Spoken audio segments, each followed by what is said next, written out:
Welcome to the new RECON ITR version 26.0, available now for update and purchase at SUMURI.com. In this episode of our ongoing tutorial series, we're looking at how to collect unified logs with the RECON ITR Live application. After launching RECON ITR and authenticating, head to Log Collector in the left-hand navigation. Click Continue to access the Log Collector options. From here, fill in your case details.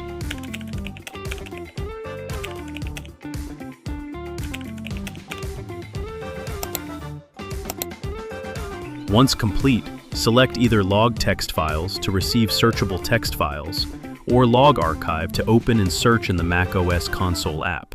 We recommend you select the log archive. Enter the admin password for your device and select Start. You'll be notified when the collection is complete.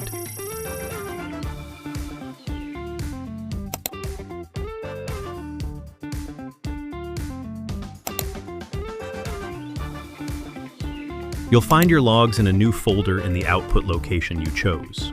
That's all it takes to collect unified logs on a Mac using RECON ITR. Follow us for more tips and tutorials as we continue our series on the new RECON ITR. And if you'd like to see it in action, reach out for a demo or quote at SUMURI.com.